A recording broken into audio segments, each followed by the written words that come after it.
Hey, what's up, everyone? Welcome to another heart-wrenching episode of Murder with Mike.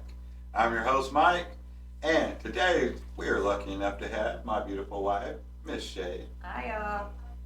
Alright, so we're going to be diving into the tragic story of Linda F. Collins.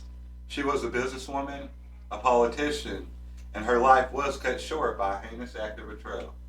Linda was a shining light in her community, a fierce advocate for her beliefs, and a dedicated mother and wife.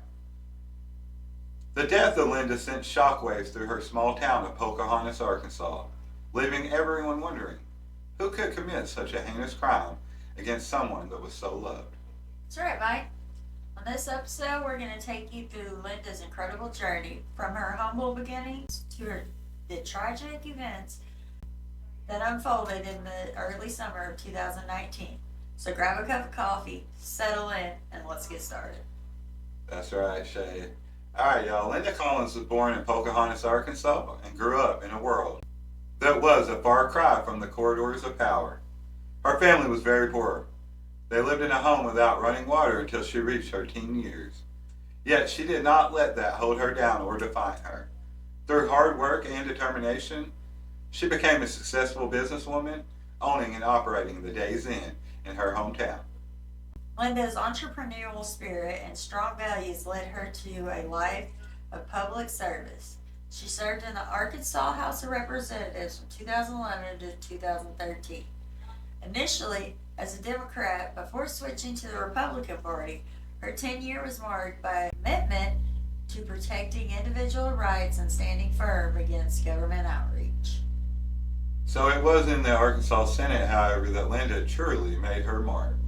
From 2015 to 2019, she worked tirelessly to introduce bills like the Physical Privacy and Safety Act, which aimed to protect women and children in public restrooms, and the True Campus Carry Act, which sought to empower concealed carry license holders.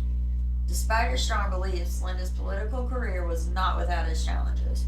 Her relationship with Governor Asa Hutchinson was often contentious, particularly over her opposition to Medicaid expansion, then to a close race in the 2018 Republican primary, which she ultimately lost. That's right. In her personal life, Linda was married to Philip Smith. He was a circuit court judge. The couple had 2 children and 3 grandchildren. But their marriage was marred by scandal when Philip was involved in a sexting scandal in 2017. And this led to their divorce. Let's fast forward to the spring of 2019. Linda had just returned from a trip to D.C., where she had hoped to reignite her political career. But things took a dark turn when she disappeared without a trace. Her family grew increasingly concerned when her social media remained eerily silent. It was Linda's son Butch and her father who did make the grisly discovery, though. They found her body outside her home, the victim of a brutal stabbing.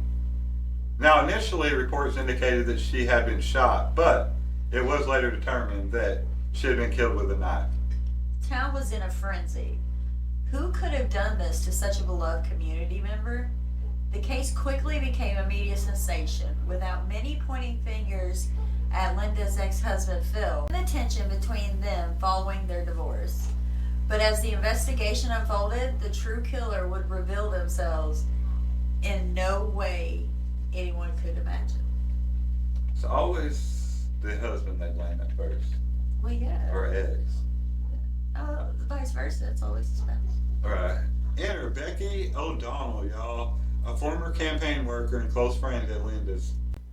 Becky had been helping Linda manage her affairs, including their shared ownership of the hotel. Butch had noticed that some money had come up missing from the hotel accounts, and he believed Becky was to blame. The plot thickened when it was revealed that Becky had been caught on Linda's home security cameras tampering with the equipment. Red-handed. This led the police to suspect her involvement in the murder. They searched Becky's home and found evidence that linked her to the crime. Alright, so Becky was charged with capital murder, y'all. Tampering with physical evidence and abuse of a corpse. Initially, she pleaded not guilty, though. She claimed that she had been set up and that Phil Smith, the ex, was the real killer.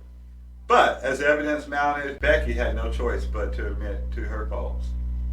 Well, in a dramatic court appearance, Becky O'Donnell pleaded guilty to the murder of her friend Linda Collins. Yeah. She admitted to going to Linda's house, stabbing her, and then hiding the body under the tarp in the driveway. The motive? A toxic blend of greed, anger, and fear of being exposed for her theft. So the revelation shook the community to its core. How could someone so close to Linda be capable of such a heinous act? The trial was a reminder that sometimes the most dangerous enemies are those who are closest to you. Becky O'Donnell was sentenced to 43 years in prison for her crimes. And this case became the subject of a Dateline episode titled The Hands of the Killer. Meanwhile, Linda's family and friends were left to pick up the pieces and mourn the loss of a woman who had dedicated her life to serving others. Thank you all for joining us today with Murder with Mike. The story of Linda Collins is one of ambition, friendship, and betrayal. Rest in peace, Linda. You will not be forgotten. If you or someone you know has information about an unsolved case or a story you'd like us to cover, please reach out to us. And remember, if you or someone you know is in danger, do not hesitate to call your local authorities. Definitely, guys. Stay safe, and we'll see you next time on Murder with Mike.